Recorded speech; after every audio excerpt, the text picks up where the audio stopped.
Bonjour à tous et bienvenue à l'heure des pros ce matin. Il s'appelle Enguerrand, il a 18 ans. Il a obtenu le bac, mention très bien, avec une moyenne générale de 17 sur 20. Enguerrand a ainsi conclu une scolarité au lycée militaire de Saint-Cyr, durant laquelle il a terminé major de sa promotion. Hélas, Enguerrand n'est pas boursier. Hélas, Enguerrand est brillant, doué, remarquable, mais hélas toujours, Parcoursup ignore ses critères quand l'ordinateur rend sa copie. Enguerrand avait souhaité intégrer l'internat des classes préparatoires des écoles prestigieuses de la République. Il est recalé. Aucune de ses demandes n'est acceptée. Les paramètres socio-économiques prévalent aujourd'hui sur les notes scolaires. Il ne suffit pas d'être le meilleur. Encore faut-il être né là où il faut, dans la France de 2022, pour intégrer l'excellence. Drôle de système en vérité, drôle de pays en somme. La sélection au mérite n'existe plus. Enguerrand est puni au nom de sa famille. C'est injuste, mais personne ne s'en souciera. Et Enguerrand n'est pas une bonne victime dans l'espace médiatique. Audrey Berthaud, il est 9h. C'est le grand jour pour Elisabeth Borne. La première ministre va prononcer son discours de politique générale aujourd'hui devant les députés à 15h et devant les sénateurs à 21h. Elle va dévoiler son programme et notamment le très attendu projet de loi sur le pouvoir d'achat. Un tiers de la population de moins de 60 ans a des origines immigrées, soit 32% de la population. C'est le résultat de la nouvelle enquête de trajectoire et origine qui me permet de faire le point sur la situation de l'immigration en France. En clair, cette étude nous dit que de nombreuses familles ont un lien avec l'immigration, mais que ce lien s'estompe de génération en génération. En cyclisme, le Belge Wout van Aert a été étincelant hier sur la 4e étape du Tour de France. Pour la première étape dans l'Hexagone cette année, le coureur s'est imposé en solitaire à Calais. Il a attaqué à 11 km de l'arrivée et conforte sa place de leader au classement général. Je salue Jean-Louis Bourgat, Laurent Geoffrin et Dominique Jamais que vous connaissez. On parlera du cas Enguerrand tout à l'heure parce que l'exemple fait foi. C'est toujours intéressant de voir la France dans laquelle nous vivons aujourd'hui. Mais je salue Olivier Marleix, président du groupe des Républicains à l'Assemblée nationale. C'est la première fois que vous venez sur ce plateau. Vous êtes député de l'Eure-et-Loire. Merci d'être avec nous. Merci. J'ai l'impression que vous êtes solide, les Républicains, plus solide qu'on imaginait. Il n'y a pas eu de débauchage, il n'y a pas eu de coalition, il n'y a pas de... Vous restez, j'allais dire pour une fois, droit dans vos bottes. Écoutez, si c'est notre nouvelle ligne, tant mieux, je m'en réjouis. Non, écoutez, les 62 députés, auraient été un peu plus réélus sous nos couleurs, mais qui siègent dans un autre groupe, sont des gens qui ont fait preuve d'une certaine détermination dans le combat électoral qui n'était pas facile en sortant d'un 5%, un peu moins même, à l'élection présidentielle. Donc oui, c'est des gens qui savent pourquoi ils se battent, qui ont des convictions et qui sont là pour les défendre. Vous avez rencontré Madame Borne ? Oui. On aimerait toujours savoir précisément ce qui se dit dans la coulisse. Dans l'échange, elle vous dit quoi ? Venez travailler avec moi ? Non, parce qu'elle avait bien compris qu'on n'était pas partis dans une coalition, que c'était pas sur ce terrain-là qu'il fallait aller. Le sujet, c'était est-ce qu'elle avait une chance d'arriver à avancer en arrivant à trouver des majorités texte par texte. Donc on lui a dit oui, on n'est pas là pour bloquer le pays, on est là pour essayer de faire avancer des solutions pour les Français. Et donc profiter du rapport de force qui nous permet... Mais vous l'avez trouvé, certains disent, en sortant du bureau à Matignon, elle est perdue, elle ne sait pas vraiment comment agir. La situation est totalement inédite, c'est évident, est totalement inédite, elle n'a pas de majorité. Je rappelle que la majorité, c'est 250 députés, enfin c'est une espèce de minorité gouvernementale.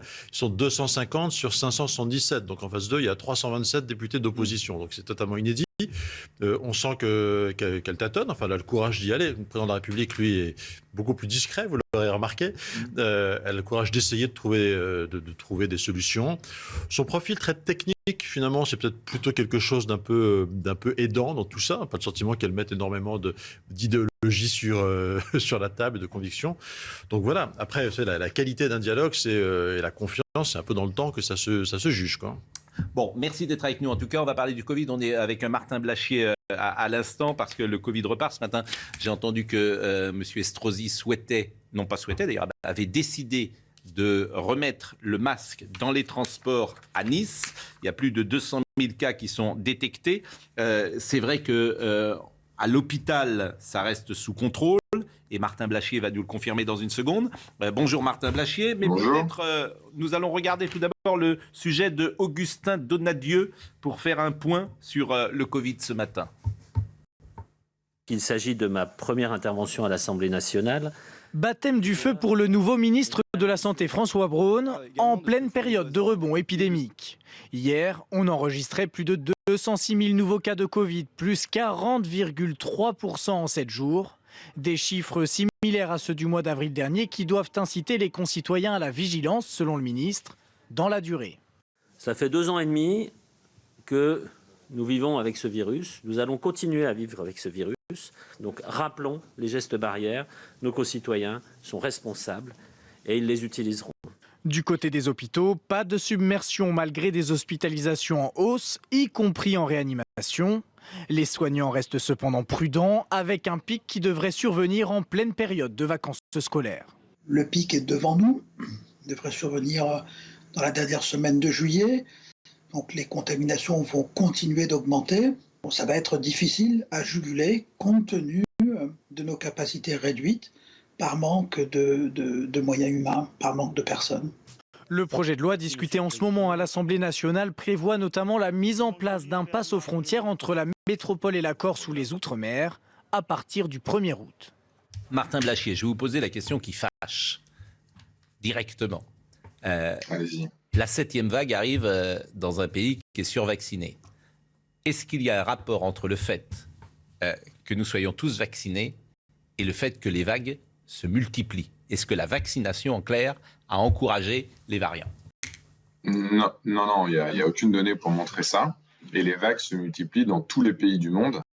Donc, quelle que soit la vaccination. Donc, non, je ne crois pas du tout que ce soit lié. Maintenant, effectivement, les vagues sont moins impactantes pour l'hôpital dans les pays qui sont les plus vaccinés. Et ça on le voit. Mais cette idée fausse qui avait été promulguée par certaines personnes, en effet, que c'est la vaccination qui crée les vagues, ça, c'est une idée qui est totalement fausse.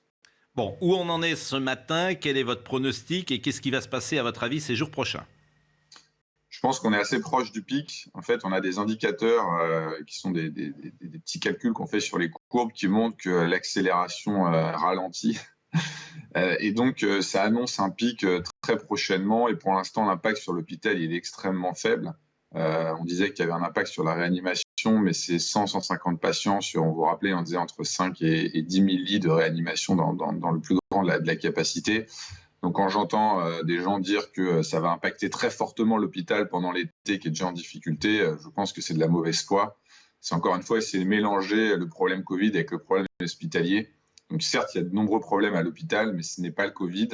Et quand vous parlez avec un certain nombre de personnes, ils vous disent qu'aujourd'hui, il n'y a pas de sujet vraiment Covid à l'hôpital. Et je ne pense pas qu'il y en aura pendant l'été. Bon, ça, c'est important de le dire. Il faut essayer d'éviter l'amalgame trop facile. L'accélération ralentit, dites-vous, et je retiens cette expression oxymorique. Morose, si on veut. Bon, autre chose qui est intéressant, c'est qu'on est quand même dans l'inconnu. C'est-à-dire que lorsqu'arrive l'automne ou l'hiver, on se dit attention, ça va repartir parce que les gens vont rentrer chez eux, qu'il fait plus froid et que le virus peut-être est davantage présent. Et là, on est en plein été, il n'a jamais fait aussi chaud, il n'y a jamais eu autant de contamination. Donc c'est quand même quelque chose qui nous surprend. Est-ce que vous êtes surpris, vous également, Martin Blachier? Non, pas du tout. Il s'était passé la même chose l'année dernière avec la vague Delta. On a vu exactement le même phénomène début juillet. Il ne se passe jamais de drame pendant l'été. Donc, s'il y a un variant qui se retrouve à arriver au printemps, ça fait une petite secousse de contamination. Mais ce n'est pas un drame qu'il y ait quelques contaminations de Covid, essentiellement dans une population jeune. Les gens vont s'en remettre. Il y a un petit peu d'absentéisme au travail. Mais tous les ans, on affronte des vagues virales et le pays continue de fonctionner. Et après, ce qui va se passer cet hiver, ce sera probablement une vague hivernale comme il y a chaque année, avec une population relativement immunisée. Et encore une fois, ça ne mettra pas le système de santé à plat.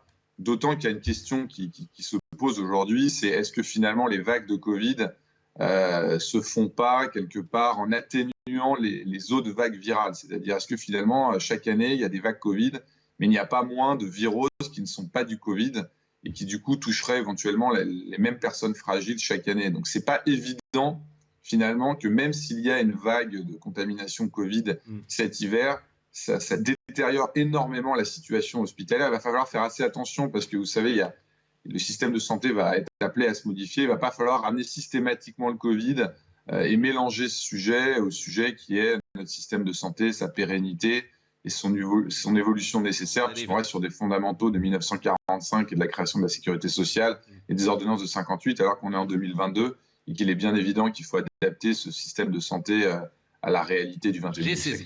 J'ai saisi. Vous allez finir par dire que le Covid, finalement, c'est bien parce que ça permet aux autres virus de ne pas trop exister. Écoutons Christian Estrosi, parce que retour des masques dans les transports.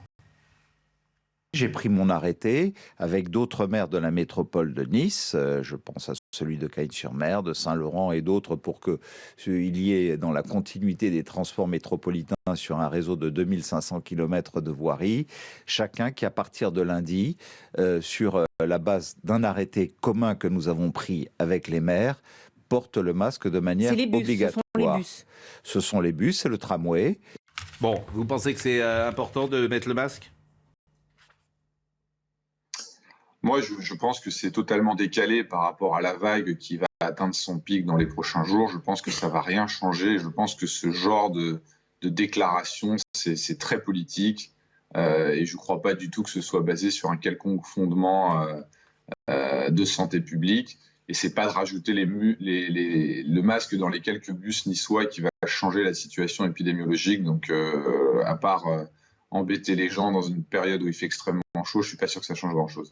Merci beaucoup Martin Blachier de nous avoir donné ces premières indications. C'est intéressant parce que c'est un médecin qui parle, il ne fait pas de politique. Je ne sais pas si dans votre ville, dans votre département, vous avez un avis là-dessus, comme sur le pass vaccinal. D'ailleurs, le pass vaccinal, on va écouter M. Braun, qui est le nouveau ministre de la Santé. Il n'y aura pas de retour du pass vaccinal. Je ne sais pas si vous vous en réjouissez ou pas. Bien sûr, bien sûr. Moi, j'avais voté contre le pass vaccinal. J'avais déjà voté contre le pass sanitaire. Je pense qu'effectivement, il vaut mieux parier un peu sur la responsabilité de nos concitoyens. Donc là, le président de la République a quand même un peu compris le message. Vous voyez, on arrive à le faire un peu changer. Nous, il n'a pas le choix. Moi, j'avais dit à la Première ministre qu'on ne voulait pas de mesures de coercition pour les Français. Donc, il n'y en a pas dans le texte qui nous est présenté. Et jusqu'à présent, la politique de Macron ces 2 dernières années, c'était j'enferme les Français, mais je laisse les frontières ouvertes. Donc là, il y a un peu de bon sens. On commence par protéger un peu les frontières et demander un pass sanitaire, c'est-à-dire ça peut être un test. Et par contre, on n'embête pas les Français. Je pense que c'est plus raisonnable de faire comme ça. Écoutez, François Braun sur le pass vaccinal. Je vais être très clair, alors que j'entends ici ou là qu'il s'agit d'un retour au pass vaccinal. Cela est faux, et nous devons la clarté à celles et ceux qui nous écoutent. La possibilité juridique de mettre en œuvre un pass vaccinal pour accéder à certains lieux publics de la vie courante s'éteindra le 31 juillet prochain. Et l'article 2 du projet de loi ne permet pas de le remettre en œuvre. Bon, changement de stratégie quand même sur le Covid, changement d'approche. Les médecins ne disent pas exactement ce qu'ils disaient avant, ce qui peut quand même surprendre pas mal de gens. Il y a une raison, c'est que les urgences et les salles de réanimation ne sont pas encombrées. C'est ça qui change. Comme la réalité a changé, la politique change. C'est ça que vous ne voulez pas voir. Mais moi, je pense qu'ils se sont rendus compte que peut-être ça ne servait pas à grand-chose, mais c'est possible que vous ayez raison. Hein. Vous avez compris qu'on apprend petit à petit sur cette maladie. On apprend, d'accord. On apprend que ça ne sert à rien, oui, qu'il y a des choses qu'on a faites qui ont servi à rien et qui ont peut-être mis en péril la France et l'économie française. On appelle tous les pompiers et puis après on modifie les... Et peut-être qu'on a fait n'importe quoi aussi. Peut-être qu'on a fait n'importe quoi. Je sais que ça peut être votre théorie, c'est pas la mienne, ni celle de mon voisin. On sort d'une période électorale intensive pendant laquelle le virus, le Covid, avait mystérieusement disparu, on n'en parlait pas. Bon, maintenant on en parle, et puis tout à trac, on apprend que 100 000 puis 200 000 cas nouveaux se produisent chaque jour. Alors il y a une lassitude, certainement. Il y a un épuisement, les gens sont fatigués du Covid. Et on a l'impression que quand c'est fini, ça recommence. Ça n'arrêtera pas. Mais en réalité, pour une fois, je suis tout à fait d'accord avec M. Blachier, il y a quand même quelque chose qui est frappant. 200 000 cas de Covid constatés hier, 50 morts. C'est-à-dire que le ratio entre le nombre des malades et le nombre des victimes, qui décèdent est très très différent. Oui, alors, les contaminations, là, vous mettez deux chiffres qui ne sont pas... Il y a un délai. Oui, oui, Il y a un délai. Mais... non, écoutez, ça n'a rien à voir avec les précédents épisodes de ce point de vue-là. Alors, est-ce que c'est que le virus est moins létal? Oui. Est-ce que c'est que le vaccin est plus répandu? Quelles qu'en soient les virus, causes, manifestement, est moins dangereux. Écoutez, on s'oriente. Tous les médecins disent qu'avant, c'était un virus qui attaquait les poumons et que maintenant, il attaque plutôt vers le haut, c'est-à-dire le nez, etc. On le savait déjà pour Omicron que c'était un virus moins dangereux. Ça n'a pas empêché M. Macron d'imposer le pass vaccinal à ce moment-là, bien sûr. En dépit du bon sens. Voilà. Et on s'oriente manifestement vers une situation où le Covid, comme la grippe, sera quelque chose de courant et dont on ne s'alarmera pas. Ce qui est frappant, c'est que le gouvernement, justement, s'apprête à ne pas prendre les mesures d'exception qu'il a prises lors d'épisodes précédents. Il n'a pas le choix aujourd'hui, parce qu'aujourd'hui, il n'a plus la majorité, et c'est une bonne chose de ce point de vue-là. Non, mais je répète, ça vient d'être redit, mais vous n'en tenez aucun compte, que les effets mortifères ou létaux du virus ne sont plus les mêmes. Oui. Donc ça ne peut pas être la même politique. Et cette thèse qui est la vôtre, selon laquelle les gouvernements du monde entier, pratiquement, ont fait exprès d'enfermer leur population pour les contrôler. Si, exprès. Je dis qu'ils ont fait, en gros, ils ont sans doute fait n'importe quoi. Quand on emploie le mot enfermiste, par exemple, ça veut dire qu'on volontairement, on veut enfermer les gens pour les contrôler. Emmerder les non-vax, c'est une expression qui est employée par le chef de l'État. Non, mais ça, c'est autre chose. C'est les obscurantistes qui ne veulent pas de vaccin. C'est autre chose. Sur Omicron... Je ne parle pas de la population. Moi, je parle de la population en général. Sur Omicron, quand Omicron est arrivé, en commission des lois... On ne le connaissait pas. Non, laissez parler, monsieur Barley. En commission des lois, au mois de décembre, le 6 ou 7 décembre, on avait eu le professeur Delfrécy qui nous a expliqué qu'Omicron était plus contagieux mais moins dangereux. Ça n'a pas empêché, 8 jours après, le président de la République de décider le pass vaccinal. Donc il y a un moment où il y a effectivement un doute quand même sur le fait qu'on a pris des mesures qui n'étaient pas forcément nécessaires. Et vous pensez qu'ils ont fait exprès pour emmerder les gens? C'est ça, c'est votre thèse. L'expression du chef de l'État. Non, cette expression s'appliquait aux antivax, c'est pas la même chose. Je pense que le président de la République... je pense que le président de la République, à un moment, a fait de la politique... Vous jouez sur les mots, là. Vous jouez sur les mots. Je pense que le président de la République a fait de la politique à l'occasion de cette crise sanitaire et à un moment a surjoué le rôle du père de la nation. Je réponds, comme il sait que le vaccin est efficace, il a critiqué les antivax, à juste titre. Laurent Geoffrin, convenons qu'il y a eu instrumentalisation. Mais pourquoi faire à des fins politiques, parce qu'à ce quelle fin politique les gens, tu les tiens tranquilles. Tu les mets sous contrôle. Et si vous comprenez pas ça, vous êtes le premier en France à pas comprendre. De faire ça. C'est impopulaire. Mais pourquoi l'aurait-il fait dans ce cas-là? Parce que les gens, ils sont tranquilles. S'ils ne pensaient pas que c'était utile, vous pensez qu'il y avait des gens... Vous pensez vraiment, vous êtes vraiment un complotiste, vous, alors. Vous avez des gens qui étaient des bons clients. Ils ont fait exprès d'inventer. Arrêtez. Le jour où vous m'avez traité d'extrême droite, maintenant c'est complotiste. Arrêtez. Ça va ensemble. Allez, boum. Franchement, c'est pas bien. Ça, c'est des attaques personnelles. Bon, monsieur Marlex, on va écouter dans une seconde Gérald Darmanin. Moi, j'ai été très choqué de ce qu'a dit Gérald Darmanin. Peut-être pas vous. Le Front National, le Rassemblement National et la France Insoumise, pour vous, c'est un adversaire politique ou c'est un ennemi? Moi, je n'ai que des adversaires politiques. Quand des gens se présentent contre moi dans une élection, ce sont des adversaires politiques. Et je ne fais pas de hiérarchisation entre... Parce que les mots ont un sens. Un ennemi entre les adversaires politiques. Non, si on parle notamment de l'Assemblée nationale, des gens qui ont été élus par les Français, moi j'ai le même respect pour tous mes collègues. Je ne fais pas de hiérarchisation entre mes collègues, je respecte le Alors écoutons ce qu'a dit Gérald Darmanin et après ça m'intéresse votre position. Le gouvernement dure 5 ans, donc on n'est pas, ça peut venir peut-être dans les prochaines semaines, prochains mois, prochaines années. En tout cas, aujourd'hui, ce qui est intéressant, c'est finalement pas la composition gouvernementale, mais est-ce que nous sommes capables, nous, de tendre la main aux oppositions? Il y a des gens à gauche capables de construire avec nous, il y a des gens à droite capables de construire avec nous, et notamment au Sénat. Est-ce que si on présente des textes pleins de bon sens et avec esprit de compromis, ce qui est le nôtre aujourd'hui, est-ce que cette main tendue sera serrée par nos adversaires, qui ne sont pas nos ennemis? Voilà. Le Front National et la France Insoumise est notre ennemi. Les LR ou les socialistes sont nos adversaires. Et je pense qu'en démocratie, ça compte, cette distinction. Bon, les mots ont un sens. Le mot ennemi, il a un sens. Ça n'a pas lieu d'être en démocratie. Sauf que c'est le ministre de l'Intérieur qui parle. Oui, il a tort. C'est embêtant que le ministre de l'Intérieur inaugure la nouvelle législature en disant froidement que 45% des électeurs français sont ses ennemis. C'est incroyable. C'est un acte d'hostilité gratuit, c'est une agression. Moi, je revendique aucun privilège d'affection, je le dis tout de suite, de la part de Gérald Darmanin. Je demande à ce que notre groupe soit considéré comme tous les autres. Une fois encore, moi, je respecte le suffrage des Français, pas de hiérarchie. Moi, j'ai eu un candidat au premier tour, RN, un candidat En Marche. J'ai eu les deux, j'ai combattu sur les deux fronts.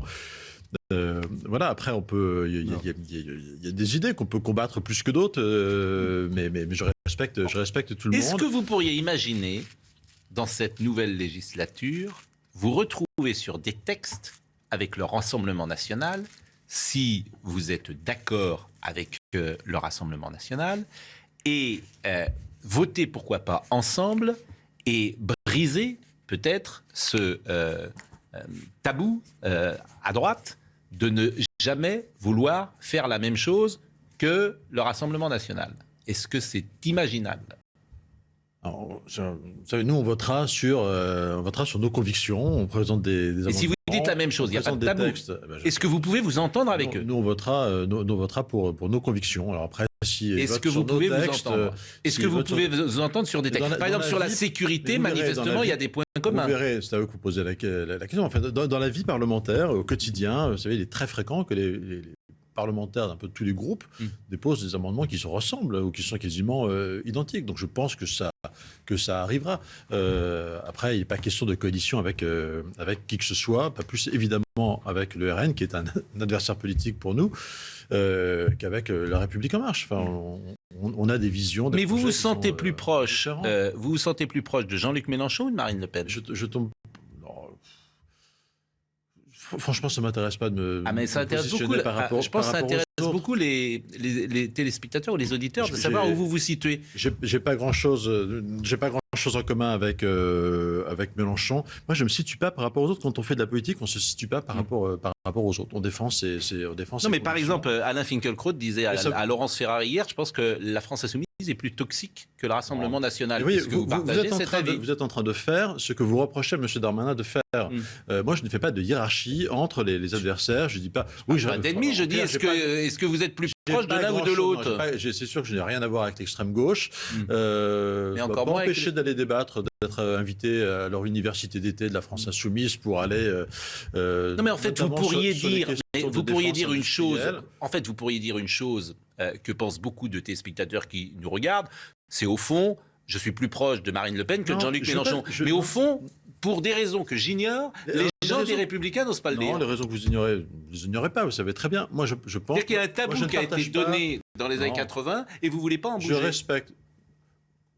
Objectivement, vous êtes plus proche du Rassemblement national que de la France Insoumise. Il y a une part... je n'ai pas envie de répondre comme ça à la question, parce que je crois... Ce serait vraiment faire le jeu. Ce serait faire le jeu que souhaite M. Macron, qui veut dans ce pays qu'il n'y ait plus que deux oppositions, l'extrême gauche et le Rassemblement national. Moi, toute ma responsabilité, c'est de faire en sorte que demain, il y ait une alternative républicaine, d'une droite républicaine, et que nous reparlions à ces électeurs.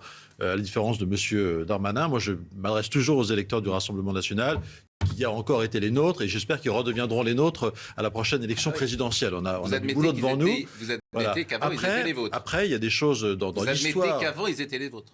Oui, ils ont été les nôtres, mais évidemment. Donc il y a peut-être des raisons pour lesquelles ils vous ont bien sûr, mais il y a des sujets sur lesquels on a déçu, on n'a pas été bon, etc. Après, dans notre histoire, il y a des parts d'ADN qui ne sont pas les nôtres. Il y a une vision du monde qui n'est pas la même. Non, mais même si... Monsieur Marlex ne veut pas prononcer le... Je crois que le problème, c'est que la droite classique n'acceptera jamais de prononcer le nom de Le Pen.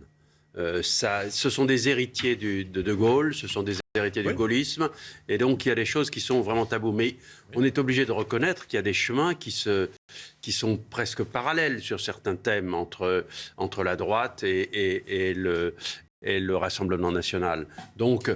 un jour ou l'autre, on le sait bien, même si officiellement vous n'avez pas le dire, vous allez plus ou moins travailler sur, ou voter sur des choses ensemble. Je suis député d'une circonscription qui a été la première circonscription gagnée par le Rassemblement national au scrutin majoritaire. Donc si on avait dû faire effectivement une alliance avec le Rassemblement national, c'est une question qui aurait été tranchée il y a 50 ans. Il y a 50 ans, la ville de Dreux, il y a eu une expérience d'ailleurs d'alliance. Cette question, elle a été tranchée chez nous il y a 40 ou 50 ans, parce qu'effectivement, dans l'histoire du Rassemblement national, il y a un truc qui me dérange, qui est ce moment, mais il y a des moments clés fondateurs dans l'engagement politique, et ça peut paraître un peu ringard, il y a des gens qui peuvent ne pas comprendre, et je comprends qu'on ne comprend pas la référence qui va être la mienne, mais elle est dans mon ADN, c'est qu'il y a un moment dans notre histoire de France, il y a un type qui s'est appelé le général de Gaulle, qui est parti tout seul à Londres, courageusement, abandonnant sa famille, pour dire la France, elle doit survivre à tout ça, et il y a des gens qui sont allés à Vichy, et dans les gens qui étaient à Vichy, il y en a comme monsieur, il y a une tradition en France d'extrême droite. Là, on est tradition d'extrême droite. On est au cœur avec, pardon, je termine mon raisonnement. Avec des gens comme monsieur Tixi-Vignancourt, qui était le secrétaire d'État. Il est mort, mais son directeur de campagne, quand il a été candidat à l'élection présidentielle, s'appelait Jean-Marie Le Pen. Mais les donc, on a une différence extrêmement rare. On a une différence, et je pense qu'il y a en France, il restera en France, et peut-être d'ailleurs nécessaire à la vie politique, il restera une tradition d'extrême droite. Moi, je ne veux. Mais je n'ai pas de point on va continuer après la avec cette tradition d'extrême droite. Ça ne m'empêche pas. En 1998, après ne m'empêche pas de chercher à parler aux électeurs du Rassemblement national. Après les régionales, il n'y avait plus de cloison étanche entre le Front national de l'époque et un certain nombre de gaullistes. Bon, la pause, en tout cas, on est au cœur du débat. Et dans une seconde, on va parler de la motion de censure. Et puis on écoutera peut-être Anna Finkielkraut si on a le temps. À tout de suite. Olivier Marleix est encore avec nous pendant quelques secondes. Il est président du groupe LR à l'Assemblée nationale. C'est aujourd'hui que la Première ministre prononcera son discours de politique générale à l'Assemblée nationale. Elisabeth Borne ne sollicitera pas en revanche le vote de confiance. Audrey Berthaud. Nouvelle mobilisation dans les aéroports de Paris dès vendredi. Un préavis de grève a été déposé pour tout le week-end par l'intersyndicale qui réclame des recrutements et une augmentation des salaires. Des salariés du groupe ADP dont les pompiers avaient déjà fait grève le week-end dernier, entraînant l'annulation de dizaines de vols à l'aéroport de Paris-Charles de Gaulle. Le pouvoir d'achat en France, Jean-Luc Mélenchon veut organiser une grande marche contre la vie chère. Elle aurait lieu en septembre. Le leader insoumis a appelé ses partenaires de la NUPS à y participer. La NUPS qui va déposer aujourd'hui une motion de censure contre le gouvernement d'Elisabeth Borne après son discours de politique générale. Enfin, en tennis, il ne faut jamais enterrer Novak Djokovic, surtout à Wimbledon. Le Serbe était mené 2-7-0 contre l'Italien Sinner. L'ancien numéro 1 mondial a renversé le match pour s'imposer en 5-7. Score final 5-7, 2-6, 6-3, 6-2, 6-2. Gérald Darmanin avait donc qualifié le Rassemblement national et la France insoumise d'ennemis, ce qui a fait réagir Marine Le Pen. Pour Gérald Darmanin, les députés du Rassemblement national sont des ennemis. Je rappelle au ministre de l'Intérieur que les députés sont les représentants du peuple et qu'il insulte ainsi des millions de Français. Ces propos sont contraires aux valeurs de la République. Et M. Bompard, qui représente la France insoumise, avait également réagi quand le ministre responsable des élections qualifie d'ennemis ses oppositions. Ça n'augure rien de bon pour la démocratie. C'est vrai que ça avait de quoi étonner. Mais il faut préciser une chose, c'est que quand le Rassemblement national s'arroge le monopole du patriotisme, c'est insultant pour tous les autres. Et oui, quand on dit on est les patriotes, sous-entendu les autres ne le sont pas, donc ça veut dire que des gens comme moi, on n'aime pas la France. On conspire à sa destruction. C'est un peu spécieux comme raisonnement, mais bon, ils le font tout le temps. Ils le font tout le temps. Non, c'est parce que nous, on est les patriotes et que les autres ne le sont pas. Les autres n'aiment pas la France. C'est le symétrique absolu de l'attitude qui consiste à dire nous, on est républicains, vous ne l'êtes pas. Oui, mais là, il y a des raisons de le dire. Ah oui, dans l'autre cas, il n'y en a pas. Et dans l'autre, il n'y en a pas. Non, bien sûr que non. Vous n'aimez pas les symétries. Bien sûr que non. C'est une symétrie purement artificielle. Bon, la motion de censure. En quoi les gens de LR n'aiment pas la France. C'est ridicule. Oui, En revanche, je vois très bien pourquoi le Front National n'est pas en lien avec l'esprit républicain. Ça, je vois très bien. Donc les 8 millions d'électeurs qui ont voté... Je ne parle pas des électeurs, je parle des partis et des responsables. Les électeurs sont des imbéciles. Mais pas du tout. Ah si, allez jusqu'au bout de votre raisonnement. Mais dites-leur. C'est des imbéciles et des anti-républicains. Osez le dire. Osez leur dire. Mais osez leur dire. Vous n'osez pas parce que vous n'avez même pas de courage intellectuel. Si vous le pensez, mais si vous le pensez, vous les méprisez. Votre rhétorique est ridicule. Bah si. C'est ridicule. Bah pourquoi? Parce que je respecte les gens, moi. Mais contrairement à vous. Ah moi je les respecte pas. Ben non, puisque vous pensez. C'est-à-dire que vous expliquez que les gens, vous expliquez qu'un parti, il y en a qui veulent pas. Vous expliquez qu'un parti est anti-républicain. Vous expliquez qu'un parti Oui, je vais vous expliquer pourquoi. Je vais recommencer. Mais que ceux qui votent pour lui, mais que ceux qui je vais recommencer pour la 10e Bon, fois à vous expliquer pourquoi le Front National n'est pas républicain. Je vous fais un cours quand vous voulez. Mais c'était pas notre si, débat. c'est vous qui me dites. Notre débat, c'est vous expliquer qu'un parti est anti-républicain, mais que ceux qui votent pour lui ne le sont pas. Alors c'est des imbéciles, ils n'ont rien compris, ils n'ont pas compris la parole de Geoffrin, ils vous ont pas écouté. Ça arrive. Voilà, vous savez qui est républicain, qui ne l'est pas. Vous savez qui est républicain, qui ne l'est pas. La vérité et les autres sont des imbéciles. Je pense qu'ils se trompent. Voilà, ils se trompent. Ben oui, mais je pense que ceux qui votent pas bien se trompent, oui. Oui. Grand redressement, faut les faire penser. Grand redressement, faut les faire penser mieux. Mais non, on est en démocratie, il y a une pluralité d'opinions. Donc on a le droit de dire que les adversaires se trompent. Vous vous trompez tout le temps, par exemple. C'est le meilleur exemple. Et vous jamais. C'est pour ça que vous êtes non, je pense que j'ai raison et vous pensez que vous avez raison. C'est la pluralité des opinions. Ça existe. Vous ne pouvez pas mettre tout le monde sous la même enseigne. Le vocabulaire, les gens qui votent bien et les gens qui votent pas bien, je trouve ça tout à fait. Mais non, il y a des gens qui votent comme moi et je trouve que c'est avec nous. Ceux qui votent pas comme moi et comme vous pensez que ceux qui votent pas comme vous ont tort. Normalement, vous voteriez comme eux. Enfin, arrêtez de dire des bêtises. Vous dites des choses absolument triviales. Non, figurez-vous. Monsieur Barlec, je n'ai pas la même intolérance. Je n'ai pas la même intolérance que vous. C'est notre invité. La saison se termine. Sachez que j'ai toujours plaisir à échanger intellectuellement. Il n'y a jamais du personnel dans nos échanges, même si vous vous trompez. Mais moi, je vous enverrai pas en camp de redressement. C'est ce que vous, si vous aviez le pouvoir, vous me mettriez directement à Vladivostok, je pense. C'est grotesque, vous racontez. C'est possible. C'est grotesque. C'est possible. Bon, la motion de censure. Vous n'allez pas la voter. La motion de censure déposée par l'extrême gauche, non, on ne dépose pas une motion de censure avant de démarrer quand même. Oui, mais en fait, moi l'impression que j'ai dans ce, vous allez me dire si j'ai tort, là encore, dans ce système, c'est qu'en fait jamais une motion de censure ne sera votée. Parce que pour qu'une motion de censure soit votée, il faut que ce soit la même pour tout le monde. Nous sommes d'accord, écrite par tous. Bon, en fait, Emmanuel Macron, il a bien compris. Avec l'idée quand même de bloquer le pays. Oui. Franchement, le message qu'ont envoyé les Français à Emmanuel Macron, en élisant cette Assemblée nationale, c'est toi, tu arrêtes de faire le petit chef. Hein, voilà, on ne te donne pas de majorité absolue, tu arrêtes de faire le petit chef. Et vous, les députés, on va voir de quoi vous êtes capables. Je pense qu'il y a de chèques en blanc pour personne et on a une vraie responsabilité quand même de se mettre au boulot. Je pense que les Français n'attendent pas qu'on bloque le pays. Ils n'attendent pas que M. Mélenchon bloque le pays. Madame Le Pen, d'ailleurs, l'a compris. Elle a dit non, on va pas être dans le blocage, on respecte les institutions. On a tous cette responsabilité, en réalité, d'essayer d'avancer. Là, vous avez choisi entre Marine Le Pen et Jean-Luc Mélenchon. Ah bah si, il y en a un qui bloque, l'autre qui bloque pas. Vous avez des obsessions. Mais non, je n'ai pas d'obsession. Pardon, je ne me positionne pas moi par rapport aux autres. Je vous dis ce qu'est l'attitude des uns et des autres.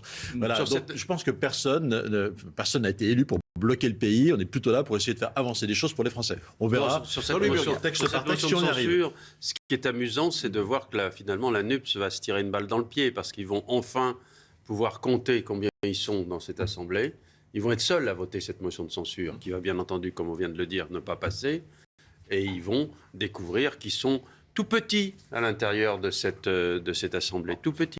Je cite quand même, parce qu'on a un téléspectateur assidu qui nous regarde et qui rappelle ce mot de Jacques Chaban-Delmas, qu'il faudrait citer régulièrement. En politique, il n'y a pas d'ennemis, il n'y a que des adversaires, car l'ennemi, lui, vient de l'étranger. C'était Jacques Chaban-Delmas qui disait ça et qui fait écho à la phrase de M. Darmanin.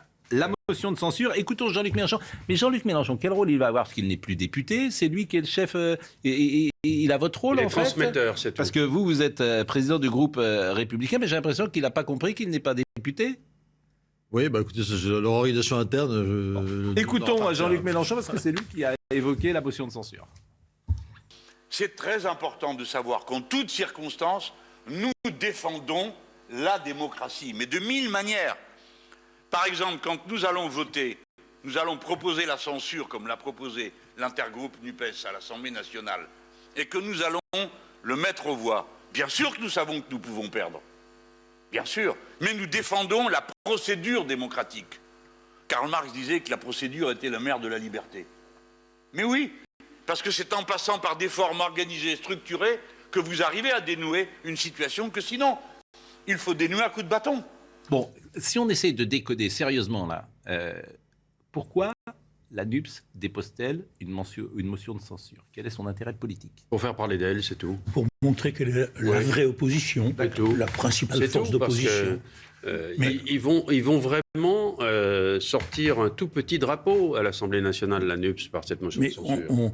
On pouvait se réjouir, je fais partie des gens qui se sont réjouis qu'après l'élection présidentielle réalisant Macron, on ait une Assemblée diverse, avec des oppositions, et qui soit capable de freiner, de contrôler Macron, de légiférer éventuellement contre lui. C'était le retour à une lecture plus équilibrée des institutions de la République. Et qu'est-ce qu'on voit à l'heure actuelle? Un gouvernement qui n'ose pas poser la question de confiance, puisqu'il sait qu'il ne l'aurait pas, et une opposition, ou une partie de l'opposition, qui dépose une motion de censure qui ne sera pas votée. Alors si ça doit durer comme ça pendant 5 ans, le rééquilibrage au profit du parlementarisme, il est mal parti. Écoutons M. Cheny du Rassemblement national, parce que la motion de censure ne sera pas votée par le Rassemblement national. Moi, je pense que ça aurait été une bonne manière faite à l'Assemblée nationale, en tous les cas au Parlement, de pouvoir se soumettre à la confiance. Elle n'y était pas obligée, Madame Borne. Alors ça ne va pas changer fondamentalement les choses. D'autres premiers ministres ne l'ont pas fait avant elle. De toute façon, nous n'étions pas prêts à voter la confiance. On aurait pu s'abstenir. Il y a une motion de censure ensuite qui est déposée par l'extrême gauche. Là encore, c'est fort mal commencé. On va attendre de savoir ce que Mme Borne raconte et puis on se déterminera ensuite. On n'arrive pas dans une institution pour commencer par tout casser et vouloir destituer un gouvernement parce que remplacer Mme Borne par Mme Borne bis, ça n'a aucun intérêt. Bon, la transformation du Rassemblement national en UDF a quelque chose de vertigineux. Je trouve que la NUPS commet une erreur. Là, s'ils continuent comme ça, ils sont en train de banaliser ou de légitimer leurs adversaires du Rassemblement national, qui apparaîtra comme le parti modéré, alors que la gauche, sous la férule de Mélenchon, apparaît comme un parti sectaire.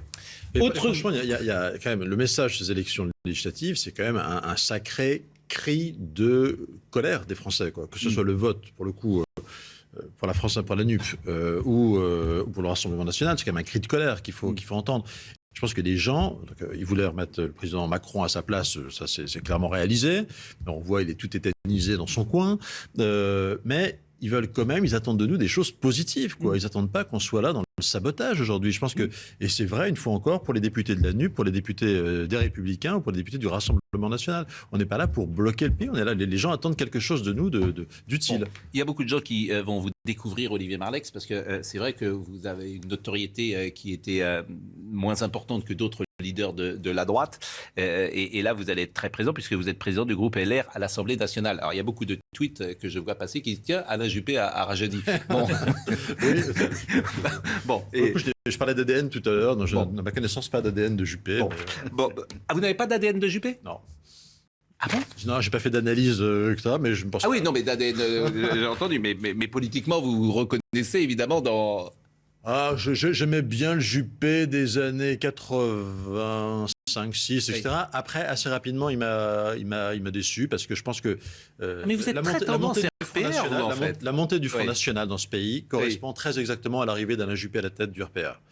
Pourquoi de jamais été observateur de cette période-là. Enfin, pourquoi parce que à partir de ce moment-là, on a une vision très technocratique des choses. Finalement, on a arrêté de faire de la politique. On a été dans le fine-tuning, vous savez, vraiment les petits réglages. Et donc, c'est le moment où on a arrêté de parler des questions d'immigration, alors que l'immigration commençait à exploser. On a arrêté de parler des questions de sécurité, à part Charles Pasqua. Voilà, je pense que c'est tous ces renoncements qui ont fait grandir le Front National. Celui qui a essayé en 2002 d'y répondre, ça a été Nicolas Sarkozy. Voilà, mais effectivement, j'en veux à Juppé d'avoir un peu saboté le RPR. C'est intéressant, ça. Oui. Et d'avoir fait l'UDF après. Et d'avoir fait la fusion avec l'UDF après, qui a effectivement fini de diluer. Vous avez voté pour qui à la primaire? À la primaire? Alors, à la primaire interne, je vais vous surprendre, j'ai soutenu Michel Barnier, mais parce que c'est un vrai mais gaulliste. Vous n'avez pas soutenu Valérie Pécresse? Parce que c'est un vrai gaulliste? Non, je n'avais pas soutenu... Qui est effectivement... qui est une chiracienne et qui est dans une ligne... En fait, les Républicains vont devoir choisir leur ligne. Et est-ce que Laurent Wauquiez... Pourquoi vous dites ça commence? C'est très intéressant. Ça recommence. Non, mais ça fait 5 fois que vous nous faites le même numéro, là. Mais c'est, pardonnez-moi, c'est ce que... de la ligne, il n'y a qu'aux Républicains qu'on la pose. Monsieur Marlex l'exprime très clairement. Je pense que ce qu'il vient de dire, c'est la raison pour laquelle les Républicains sont tombés. C'est-à-dire que, précisément, ils ont perdu ce qui faisait l'essence de feu le RPR. Et c'est ce que dit Monsieur Marlex. Oui, mais je pense que cette reconquête, elle se fera en étant capable d'additionner un peu toutes ces sensibilités. Donc c'est intéressant. En plus, vous le dites sans langue de bois, ce qui est assez agréable, parce que généralement, vous n'êtes pas sur la ligne Copé, par exemple, qu'on avait l'autre jour. Non, pas vraiment, non.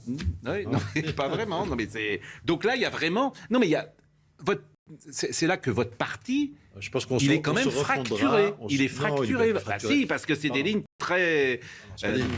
D'abord, il faut quand même admettre... Très dissemblables. Il y a un vrai problème quand les électeurs élisent des députés d'opposition et que ces députés d'opposition sont moulés, sont habitués, sont rodés au fait d'être un parti de gouvernement. Oui, mais vous remarquerez qu'aujourd'hui, ce discours, il n'est pas tenu par des députés. Aujourd'hui, vous avez des gens, c'est des présidents de région, qui d'ailleurs ne pratiquent pas dans leur région la politique qu'ils préconisent au niveau national, parce qu'à ma connaissance, ils n'ont pas forcément de gens de la République En Marche dans leur majorité régionale, donc c'est un peu paradoxal. Ou M. Copé qui n'est pas député. C'est un des sujets assez étonnants, c'est qu'effectivement, il y a beaucoup de gens qui ne se sont pas fait élire députés, qui veulent peser sur ce qui va se passer au Parlement. Mais M. Mélenchon, M. Edouard Philippe... Pardonnez-moi, mais j'ai du mal à imaginer les Républicains restant dans l'opposition pendant 5 ans, après être passés dans l'opposition pendant 10 ans. Mais soyons sérieux. Tandis qu'évidemment, si Moi, j'ai envie que la droite revienne au pouvoir.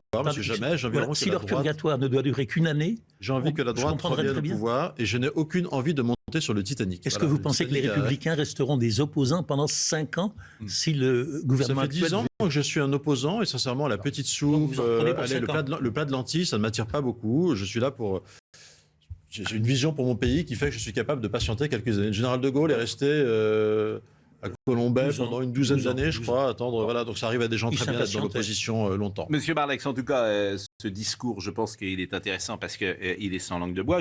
Avant que vous partiez, je voulais vraiment vous interroger sur le ministère des Affaires étrangères a annoncé le rapatriement de 35 mineurs et 16 femmes présents dans les camps de prisonniers djihadistes. Et il y a cette jeune femme, Émilie Koedig, qui était l'une des djihadistes français les plus connus, qui fait partie des personnes qui vont faire leur retour sur le sol français. Je voulais qu'on voit le sujet et je voudrais que vous me disiez, parce que c'est quand même là aussi, je sais que j'ai mauvais esprit, mais les élections sont passées. Comme par hasard, ça arrive juste après les élections. On change manifestement ce qui était la doctrine sur ce sujet-là. Et on fait ça après les élections, je veux dire, en plein mois de juillet. Donc, ça m'interpelle quand même. Et d'abord, il faut penser à ses enfants, effectivement, et c'est un drame absolu, mais qui va s'occuper de ses enfants? Où vont-ils aller? Dans quelle famille d'accueil? Je ne sais pas comment ça va se passer. Regardons le sujet et vous me dites ce que vous en pensez.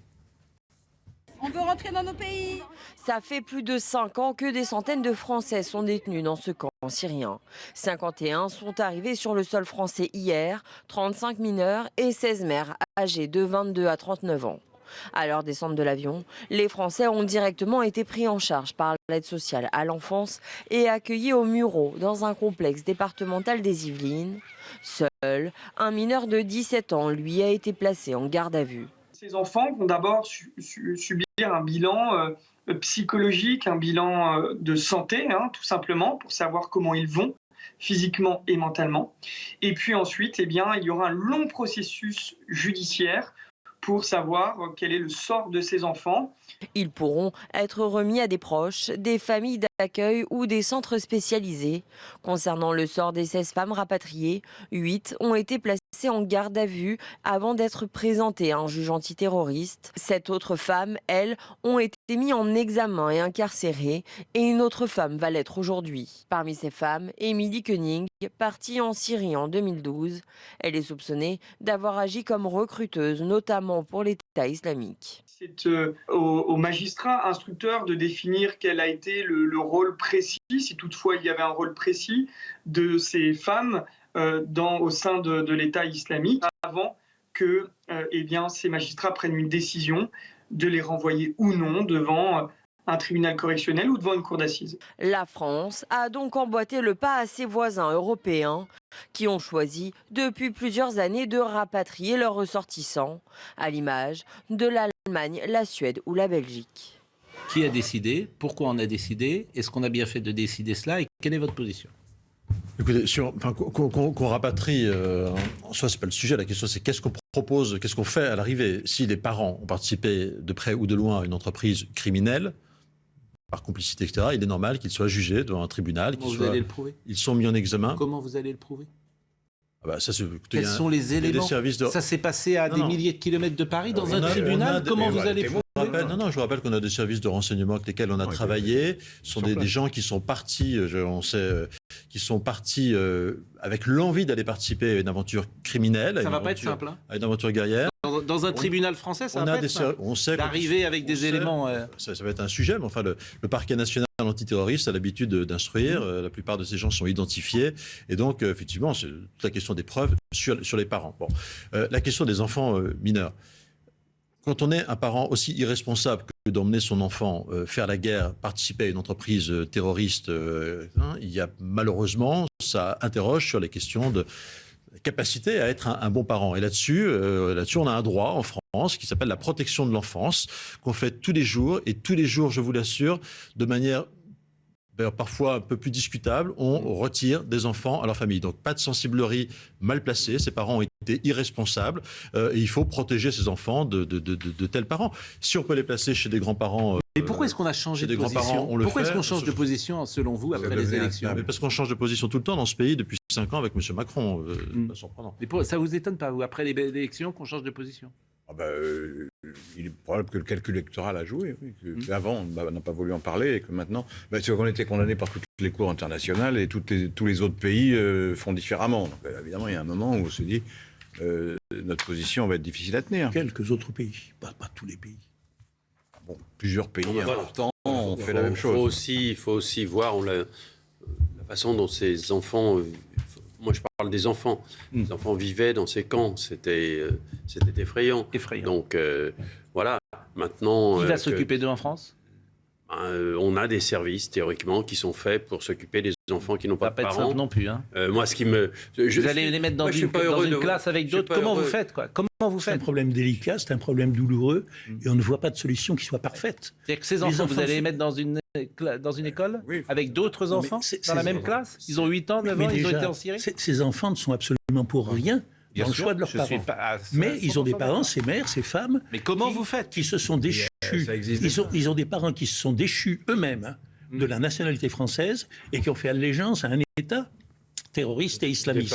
Je remercie M. Marlex. Premier point, pardon. Et deuxième point, est-ce que les mères sont toujours dans les mêmes sentiments qui les avaient menés en Syrie ou pas? Et troisième point, est-ce qu'on va séparer les enfants des parents ou pas? Quand on met je pense que ça, c'est utile, le troisième point, si vous me permettez. Je remercie M. Marlex. Quand on met des femmes en prison, les enfants sont pris en charge.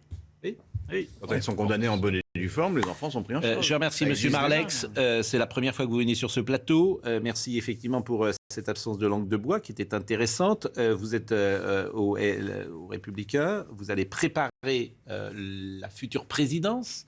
Les élections pour la future présidence ont lieu à l'automne. Ouais. Laurent Wauquiez est très discret. Hein, on ne l'entend pas du tout. Présider un parti qui a fait 5% à la dernière élection présidentielle, ça ne suscite pas forcément immédiatement tout le temps. Au contraire, c'est un challenge, c'est formidable, il faut le remonter. C'est mieux. Il faut mieux acheter à la baisse que. Il faut mieux le prendre à la baisse. Que ça puisse susciter quelques réflexions. Ça pourrait être votre candidat. Vous êtes plutôt sur la ligne Wauquiez, si je vous ai écouté ce matin? Oui, moi j'aime beaucoup Laurent Wauquiez, qui est un garçon qui a des idées claires. Très apprécié dans sa région, un petit peu moins dans certains cercles parisiens. Dans l'espace... Ah bah oui, il est de droite. Voilà. Peut-être que c'est la raison. L'espace médiatique, ça, il est de droite et parfois très à droite. Donc ça, c'est un danger dans l'espace médiatique. De temps en temps, il dit quelques bêtises aussi. Il en a dit. Oui, vous jamais. C'est vrai. Oui, mais il aurait peut-être pas raison. Vous jamais. En tout cas, ça pourrait être votre candidat. Quels seront les autres candidats, à votre avis, dans cette élection? Il n'y en a aucun pour l'instant. Mais pourquoi une vacance aussi longue? On a des statuts qui font qu'il faut un certain temps pour organiser un congrès, mais voilà, c'est bizarre. Sans doute au mois de novembre. C'est bizarre de rester 5 mois sans sans président. Moi, sans président. La vacance du ça ira pouvoir. mieux comme ça. C'est vrai qu'avec le général de Gaulle, ça allait plus vite. Bon, merci Monsieur Marlex. En tout cas, je pense que beaucoup de gens vous auront découvert ce matin sur notre plateau. C'était un plaisir. La pause, et dans un instant, on va recevoir Claude Obadia qui a écrit une tribune formidable dans le Figaro. Pape Ndiaye aura-t-il le courage de réhabiliter la sélection méritocratique et le savoir? On parlait d'Enguerrand tout à l'heure. Il est possible que le nom Enguerrand ne soit pas dans le logiciel de Parcoursup. Peut-être que ce nom-là, Enguerrand, n'existe pas pour Parcoursup. Parce que le Enguerrand dont on a parlé... Parcoursup a été calculé entièrement pour éliminer les gens qui ont l'air de droite. Bon, la pause et à tout de suite. Et attention, si vous prenez le train aujourd'hui, la SNCF annonce une journée noire. 4 syndicats ont appelé à un mouvement de grève nationale. La circulation s'annonce très difficile. 3 TGV sur 5 circuleront sur l'axe Est, 3 trains sur 4 sur les axes Nord et Atlantique et 2 Ouigo sur 3. Et puis l'Île-de-France ne sera pas épargnée. Un RER sur 2 circulera sur les lignes B, C, D et E. Et plusieurs lignes du Transilien seront également impactées. La guerre en Ukraine, les forces russes continuent de progresser dans le Donbass. Les bombardements sont massifs sur Sloviansk. Les habitants de cette ville sont appelés à évacuer face aux intenses bombardements. Mon principal conseil, évacuer, a lancé hier soir le gouverneur de la région. Enfin, aux États-Unis, le suspect de la tuerie du 4 juillet, inculpé de 7 meurtres. Lundi, le jeune homme de 21 ans avait ouvert le feu à Highland Park, près de Chicago. S'il était reconnu coupable, il pourrait être condamné à la prison à vie sans possibilité de libération conditionnelle. Restez avec nous quelques secondes, Audrey Berthaud, parce que nous recevons ce matin Claude Obadia qui a publié dans le Figaro une tribune que j'ai trouvée très intéressante. Pape Ndiaye aura-t-il le courage de réhabiliter la sélection méritocratique et le savoir? Vous le connaissez, ça a été votre professeur de philosophie? En effet, c'était mon professeur de philosophie au lycée à Courbevoie. Donc ça nous fait... Et elle était une très bonne élève, je suis sûr. Elle était une élève délicieuse. Et studieuse, et évidemment, qui avait envie d'apprendre. Et c'était un bon professeur, monsieur Obadia? C'était un bon professeur. Il m'a fait aimer la philosophie, ce qui n'était pas gagné au début, mais voilà. Bon, monsieur Obadia, vraiment merci d'être avec nous parce que votre tribune... alors, vous êtes prof de philo? Oui, absolument. Prof de philo, donc terminale, toujours? Terminale, je suis chargé de cours à l'IEP de Saint-Germain-en-Laye, à la fac de Cergy, et puis dans une école de commerce à Paris qui est l'ISC Paris. Bon, on va voir un sujet sur Enguerrand, ce jeune homme qui a 18 ans, qui a obtenu le bac, mention très bien, une moyenne de 17 sur 20. Mais avec Parcoursup, toutes ces demandes ont été refusées. Pourquoi? Parce qu'aujourd'hui, les critères socio-économiques prévalent sur les notes scolaires, ce qui est quand même un système qui me paraît étrange. Et vous avez écrit une chronique très intéressante le 1er juillet. Jamais depuis la fin des années 60, notre système éducatif n'a été aussi inégalitaire. Oui. Écrivez-vous. De réforme en réforme, nous ayons progressivement neutralisé la plupart des dispositifs sélectifs et entériné en renforçant l'influence des déterminismes socio-économiques une sélection beaucoup moins équitable que celle que ces réformes ont ruinée. Expliquez-vous. Écoutez, le système éducatif français, en fait, est chargé d'une histoire qui le voue à formuler une promesse. Et cette histoire, c'est l'histoire... d'abord de ce qui s'est passé au XVIIIe siècle, c'est le fameux mémoire de l'instruction publique de Condorcet qui jette les fondements de ce que va être l'école en fait au moment de l'avènement de la Troisième République, c'est-à-dire non seulement le lieu de l'instruction, mais le socle de la nation, le creuset de la nation.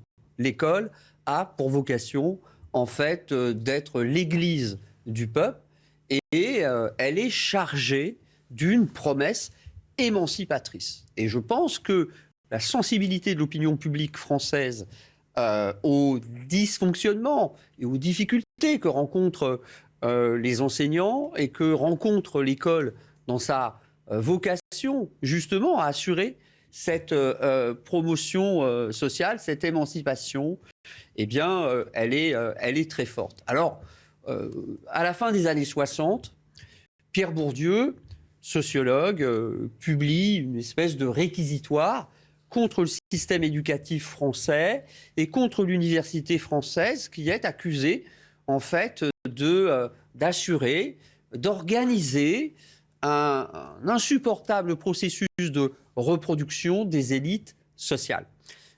À partir du constat que fait Pierre Bourdieu, selon lequel l'école, au lieu d'émanciper, reproduit, assure ce phénomène de reproduction et finalement assure la domination de la bourgeoisie sur la classe ouvrière, eh bien on va mettre en œuvre des processus, des politiques qu'on appelle les politiques de démocratisation du système éducatif. Bon, nous savons que ces politiques ont consisté à massifier en fait le système éducatif, mais ce qui est extrêmement surprenant, c'est que si on a pu imaginer, à la fin des années 60, que la maîtrise des langages fondamentaux, que la culture des humanités pouvait assurer effectivement la domination de la bourgeoisie dans la société française sur la classe ouvrière, ce qui est extrêmement étonnant, c'est que toutes les enquêtes diligentées par des sociologues, moi je pense par exemple aux travaux effectués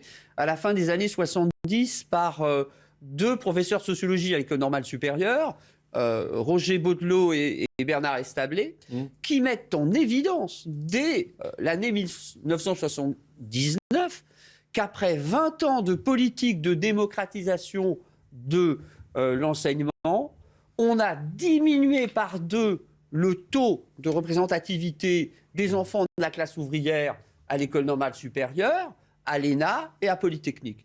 Et ce qui est effectivement extrêmement étonnant, c'est que depuis 50 ans, toutes les études se suivent et se ressemblent, que ce soit des études diligentées par des universitaires, que ce soit aussi les fameuses enquêtes PISA. La dernière en date de 2018. Ce qui est tout à fait étonnant, c'est que les politiques scolaires se suivent, se ressemblent, qu'il n'y a jamais eu d'alternance en matière de politique éducative dans notre pays. Depuis combien de temps? Depuis 50 ans. Depuis une quarantaine d'années. Oui. Depuis la réforme Abi, peut-être, et le collège unique, en gros, qui date de Giscard, d'ailleurs. Exactement. Bon, je ne vous ai pas interrompu, parce que c'est la première fois que vous venez. Donc, ils doivent être très, très étonnés. Mais c'est vrai qu'il faut un peu de temps, sans doute, pour expliquer ce que vous venez de dire. Simplement, je voulais qu'on voit ce sujet qui est en marge de ce que vous dites, mais qui révèle aussi un dysfonctionnement. C'est que vous avez un garçon qui s'appelle Enguerrand, par exemple, qui, il y a 50 ans, aurait pu accéder aux écoles qu'il souhaitait intégrer. Et pour des raisons uniquement socio-économiques, des critères socio-économiques, il est écarté. Donc il y a quelque chose qui ne va pas. Voyez le sujet.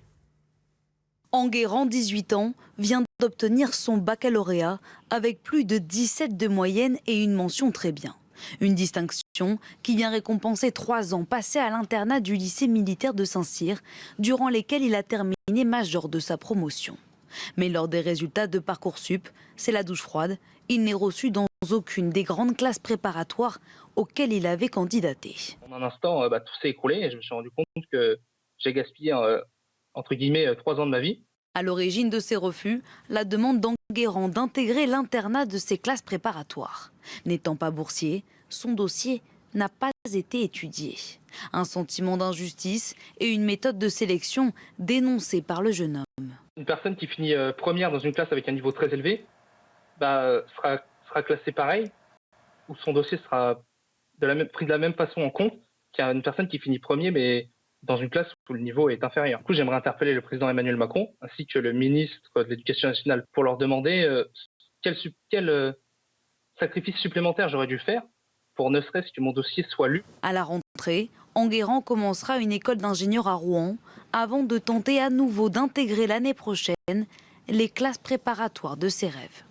Vous écrivez, c'est parce que nous avons renoncé à mettre en œuvre la sélection la moins injuste qui soit la sélection au mérite, que nous avons organisé la discrimination sociale qui s'est trop souvent nourrie des faux semblants du démocratisme.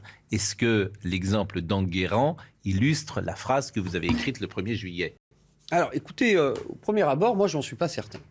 J'en suis pas certain parce que si j'ai bien écouté ce sujet, on a affaire à un élève de terminale donc qui dépose un certain nombre de dossiers qu'il formule via la plateforme Parcoursup et qui, effectivement, demande des classes préparatoires et qui peut formuler à la fois un vœu en demande sans internat et un vœu avec parce internat. Que c'est internat. S'il n'y avait pas eu internat, il serait passé. En fait, d'après c'est ce que je me suis dit en écoutant le sujet. D'après ce que je comprends, étant donné que les places en internat dans les classes préparatoires sont très limitées, elles sont donc réservées aux candidats qui présentent, si vous voulez, les profils socio-économiques les plus défavorisés.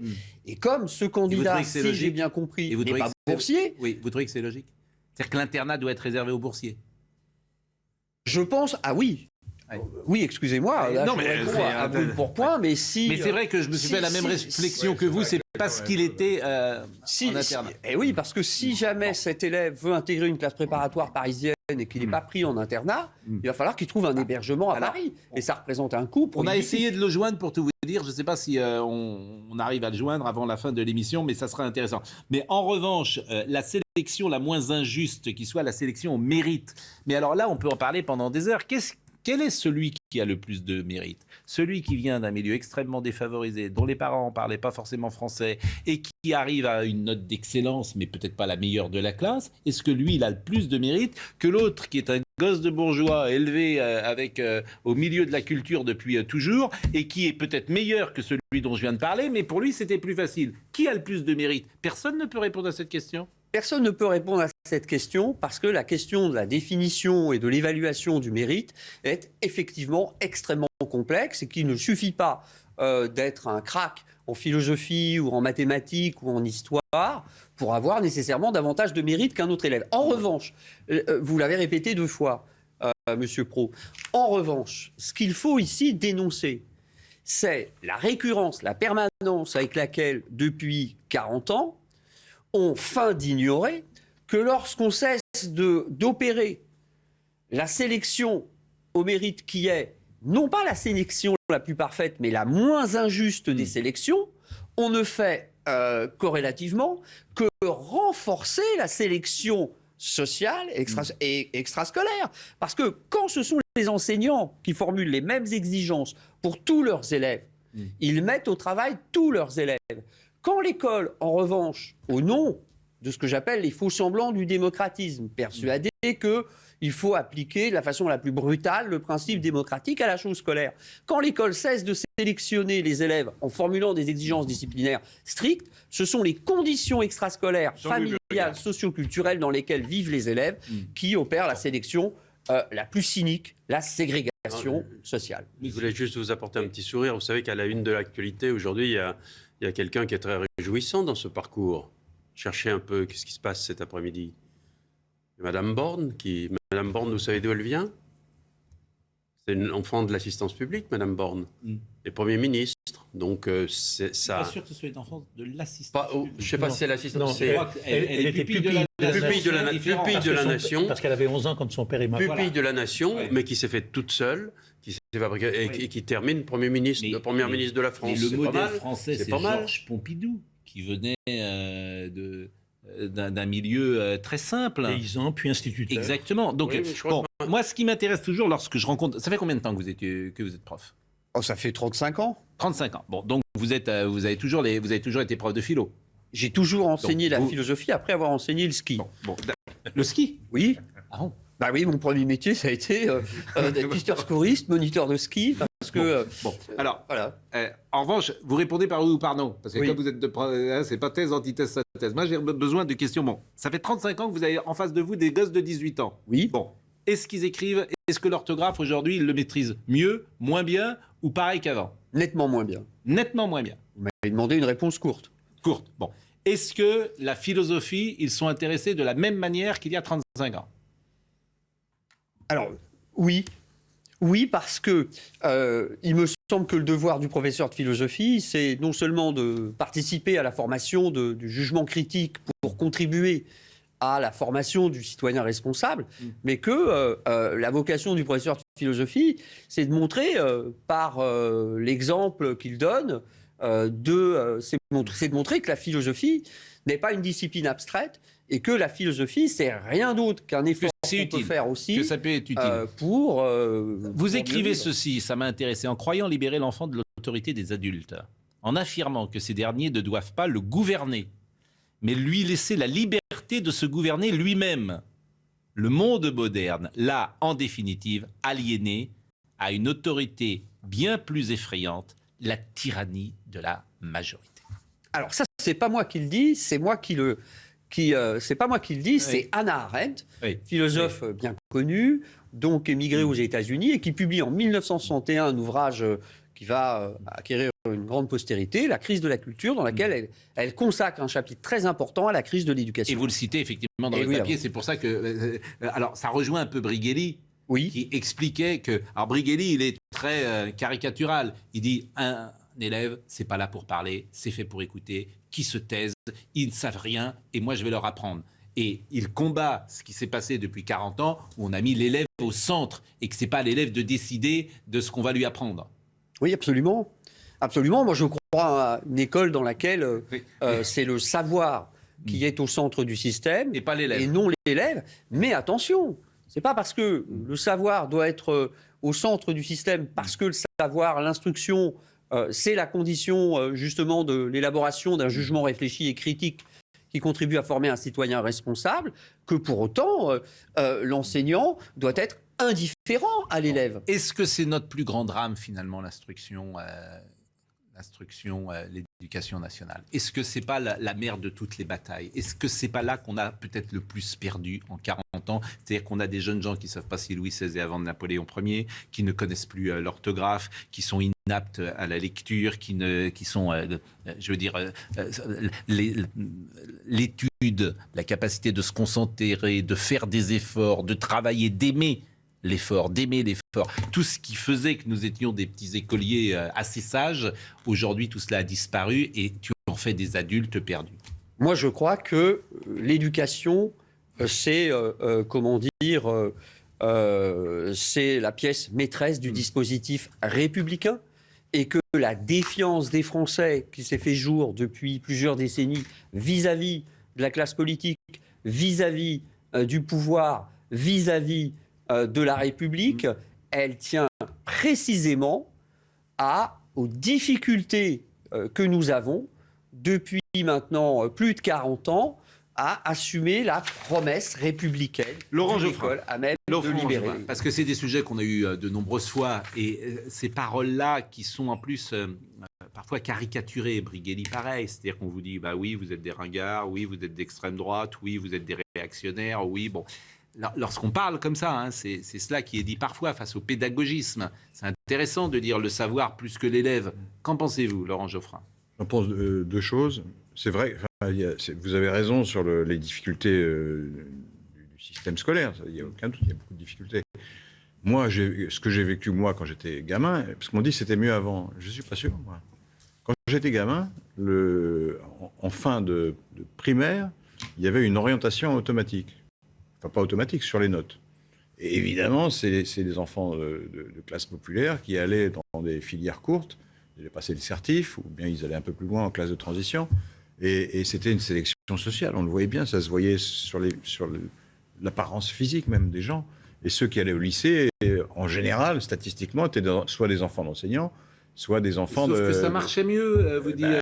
Obadia. Statistiquement, la promotion sociale marchait mieux il y a 40 ans. Oui, mais attendez, moi, il y a deux choses. Est-ce que le niveau moyen a beaucoup baissé? Est-ce que la promotion sociale... oui, le niveau moyen. Attendez, à l'époque, les trois quarts des gens, pratiquement, ils ne continuaient pas de toute façon. Donc leur niveau n'avait aucune importance. Ils allaient à l'usine directement, au bout de 2 ans.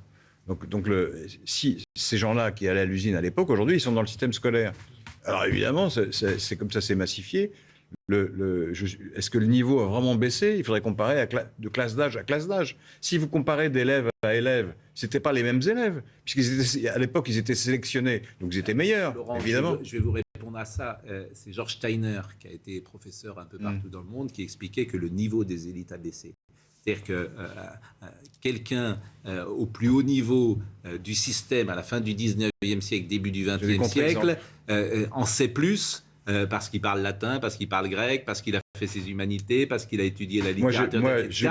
Il en sait plus, il en connaît plus que un normalien d'aujourd'hui. Moi, j'ai fait Sciences Po c'est Steiner qui le disait. En 71 ou 12, je ne me souviens plus. Oui. Le niveau de l'époque, à mon avis, était plus bas que le niveau d'aujourd'hui. C'est beaucoup plus dur aujourd'hui d'entrer à Sciences Po. Deux petites choses. D'abord, que ça a été je crois qu'on est en train de joindre Enguerrand. Donc, il est avec nous, Enguerrand, là. Et parce que c'est important d'avoir effectivement une précision. Bonjour, Enguerrand, et félicitations d'abord. Ça va. Est-ce que ça marche? Est-ce que ça fonctionne? Enguerrand, vous êtes ce jeune bachelier, 17 sur 20 de moyenne. Oui, je vous entends. Vous êtes major de votre promotion. On avait une petite interrogation sur Parcoursup. Est-ce que vous êtes refusé parce que vous avez demandé toujours l'internat, ou est-ce que vous êtes refusé parce que c'est des classes préparatoires dont vous êtes exclu? En clair, si vous n'aviez pas demandé l'internat, mais uniquement les classes préparatoires, est-ce que vos choix auraient été acceptés? Quand je suis allé voir sur Parcoursup les résultats, sur les 20 prépas, il y en a une seule où, au niveau pédagogique, j'aurais pu être accepté, c'est Pierre Corneille. Mais avec l'internat, ça n'a pas pu le faire, c'est pas passé. Oui, mais vous ne répondez pas à ma question. Est-ce que, si vous n'aviez pas demandé l'internat, est-ce que vous seriez reçu dans ces classes préparatoires? Non, quand je regarde les classements pédagogiques, même seulement le pédagogique, ça n'aurait jamais pu passer. D'accord. Donc ça c'est absolument aberrant. Mais alors, qu'est-ce que vous allez faire, Enguerrand? Je me suis tourné vers une école d'ingénieurs sur Rouen pour la rentrée. Et quelles sont les écoles prestigieuses de la République que vous aviez demandées? Vous parlez des prépas? Oui.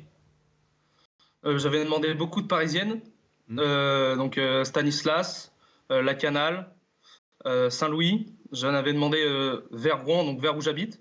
Donc j'ai demandé Corneille. J'avais aussi demandé à Bordeaux. Et aucune ne m'a accepté. Bon, vous aviez peut-être... Il y a Prépa Ginette également, qui est une des prépas les plus prestigieuses de France? Ouais, j'avais aussi essayé, mais le dossier n'a même pas été étudié. Bon, donc il n'a pas été étudié. Donc voilà un cas, mais peut-être que le ministère nous écoute. Vous êtes donc major de votre promotion. Vous avez mention très bien au bac. Vous avez 17 sur 20 de moyenne générale. Je ne sais pas ce qu'en pense M. Obadia, mais ce système est quand même aberrant. Alors, je pense que cette situation est, si on se fie aux déclarations de ce jeune homme, incompréhensible. C'est-à-dire, si effectivement il a bien pris soin de demander telle ou telle prépa avec internat et bien pris soin aussi de formuler le vœu de la même prépa sans internat, et si son dossier est aussi impeccable qu'il semble l'être, cette situation particulière, qui n'est tout de même pas révélatrice de la situation globale du système d'affectation Parcoursup. Pourquoi elle ne serait pas révélatrice? C'est un parce exemple, que l'exemple fait foi. Ah non, l'exemple fait foi, mais l'exception ne fait pas la règle. Donc nous avons énormément... Il est bon en rhétorique. Il va revenir. Vous êtes bon. Nous avons énormément d'élèves qui présentent des dossiers tout à fait intéressants, tout à fait performants, et qui sont recrutés selon le critère de leur mérite scolaire. Enguerrand, je pense qu'il faut que vous fassiez quelque chose quand même. Je pense que, j'imagine, les services du ministère de l'Éducation nationale peut-être nous écoutent-ils à cette heure-là, peut-être sont-ils réveillés. Donc ça serait bien qu'ils entrent en contact, pourquoi pas, avec vous, parce qu'il y a quelque chose d'aberrant qu'un élève aussi brillant ne puisse pas accéder à... Vous avez fait 3 ans d'efforts, disiez-vous dans le sujet qu'on a vu tout à l'heure, 3 ans d'efforts qui sont réduits, non pas à 0 bien sûr, mais qui pourraient être récompensés d'une manière différente. Dominique Jamais. Écoutez, je suis embarrassé parce que c'est un problème énorme. C'est un problème colossal que celui de l'éducation en général. Et on s'aperçoit, on dit beaucoup tous ces jours-ci, que c'est le premier problème. Mais de quoi parle-t-on? Il faut comparer des choses comparables. Par exemple, il y a un point, je veux dire, ça peut s'aborder par tellement de biais. Hein. Il y a un point qui est capital. Est-ce que la sélection doit se faire sur le mérite et purement sur le mérite, ou en fonction de considérations sociales? Donc, est-ce qu'il doit y avoir discrimination positive ou pas? Et quel doit être l'équilibre? Bon, premier point.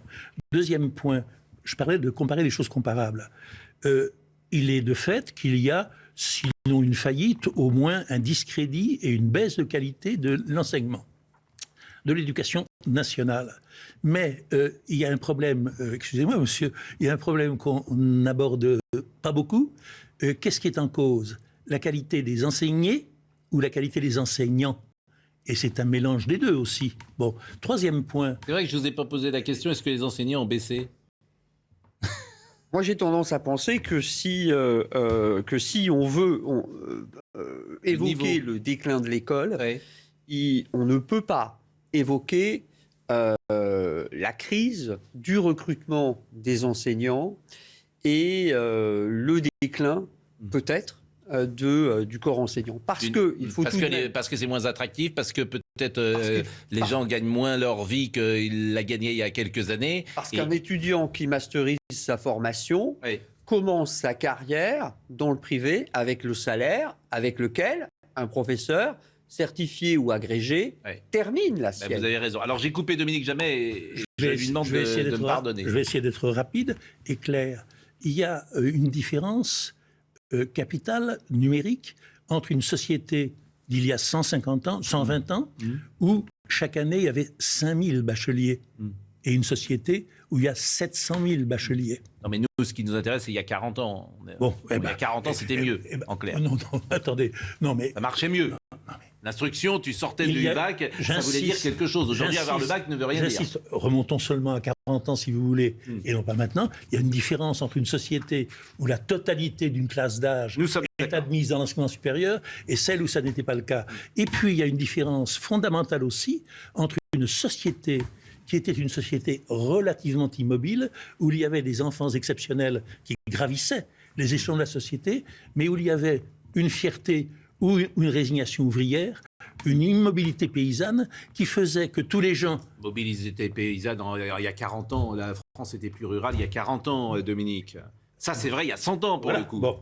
Là, il y a 100 ans. Eh bien, on est passé d'une société qui était plutôt immobile à une société où il est prévu que les enfants s'élèvent dans leurs conditions sociales par rapport à leurs parents. Si vous voulez... C'était vrai déjà dans les années 50-60. Tous les pères paysans, tous les enfants énarques. C'est ça l'idée, l'idéal de la société. Je remercie Enguerrand. Il est toujours avec nous, Enguerrand. Je le remercie. Vous avez 18 ans. Qu'est-ce que vous allez faire pendant les vacances, Enguerrand? Je n'ai pas bien entendu. Vous pouvez répéter, s'il vous plaît? Qu'est-ce que vous allez faire pendant les vacances? Me reposer, voir si j'ai d'autres solutions pour la rentrée et sinon préparer l'année prochaine. Bon, écoutez, bonne chance à vous et puis on essaye de suivre votre dossier. On est là jusqu'à vendredi et puis tout l'été. Mais si d'ici vendredi on a une bonne nouvelle, on n'hésite pas à rester en contact ensemble. Merci beaucoup et bonne journée Enguerrand. Bon, voilà ce qu'on pouvait dire sur la philosophie. Juste un petit mot. Oui. Pour dire une chose, c'est que les matières dans lesquelles on tente d'évaluer la qualité de l'éducation aujourd'hui ne sont plus les mêmes aujourd'hui qu'il y a 40 ans. Ce qui se passe à Los Angeles ou sur le plateau de Saclay, ça n'a rien à voir avec ce qu'on apprenait. Mais ce n'est pas vrai. Si, c'est vrai. Mais non. Hier, j'ai appris par exemple quelque chose de très intéressant. C'est terrible d'entendre ça. C'est que sur le plateau de Saclay, on a les meilleurs mathématiciens du monde. Mais ce que vous dites, vous l'avez entendu comme moi. Donc, ce n'est pas vrai. Le monde et l'éducation changent. Jean-Louis, non. Les connaissances changent, mais bien sûr. Jean-Louis, les matières du bac... C'est pas parce qu'on est plus fort, on n'enseigne pas l'instruction civique aujourd'hui, on ne sait plus rien. Jean-Louis, les matières du bac, ce sont les mêmes qu'il y a 40 ans? Non, c'est pas vrai. Mais non. Écoutez, ça a changé. L'histoire a changé? La géographie a changé? Mais la façon d'enseigner, le français, qu'on apprend, la façon d'apprendre, ça a changé. Mais ce que vous dites n'est pas vrai. Les mathématiques ont changé. Tout ce qui concerne l'informatique, le développement, ça a changé. Il y a l'informatique en plus.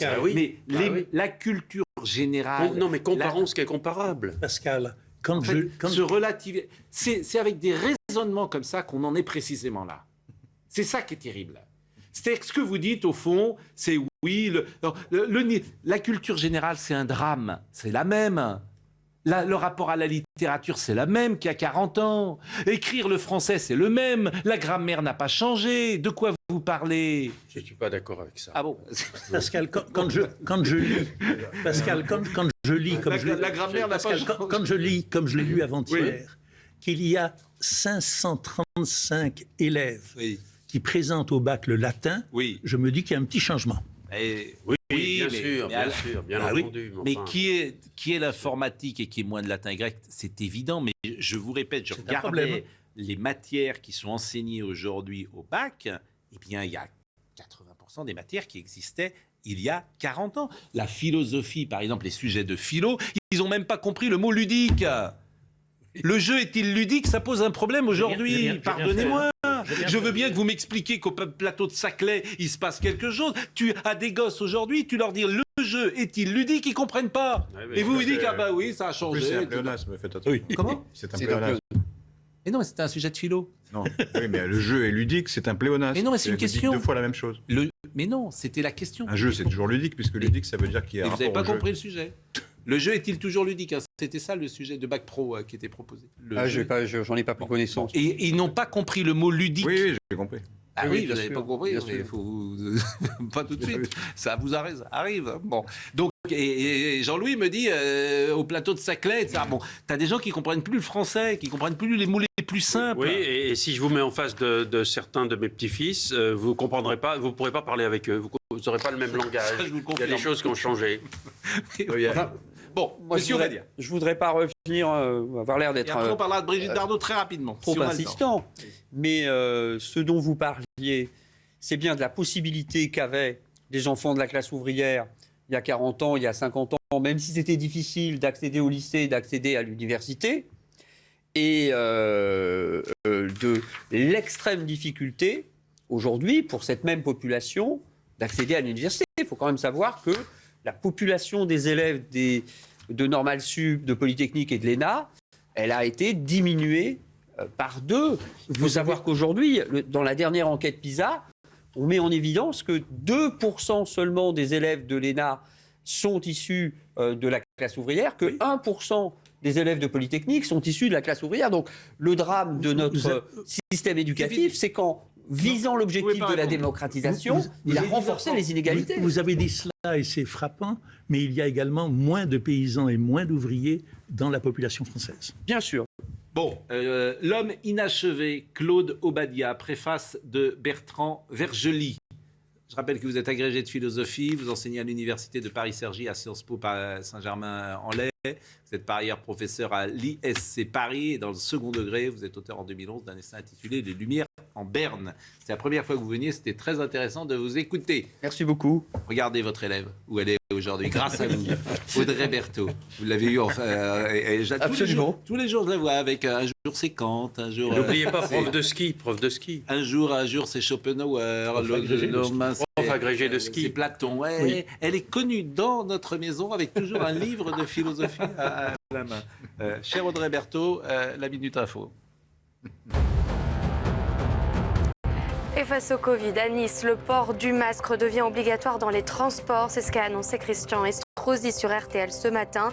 Le maire de Nice a pris un arrêté municipal qui entrera en vigueur lundi dans les bus et les tramways. Il a précisé que le gouvernement le recommande, mais il sera obligé d'y venir.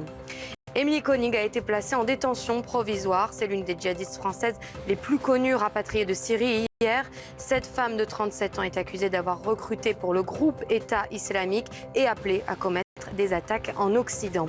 Enfin, coup d'envoi de l'Euro féminin de football aujourd'hui en Angleterre et cette polémique autour des primes reçues par les Françaises. Elles recevront 24 000 euros chacune. C'est presque 12 fois moins que les hommes. À titre de comparaison, l'année dernière, pendant l'Euro, les joueurs français ont été éliminés en 8e de finale. Ils ont perçu 173 000 euros de primes. Ça, c'est un bon sujet. Effectivement, est-ce que les femmes doivent être payées comme les hommes en matière de football, sachant que les droits ne sont pas les mêmes?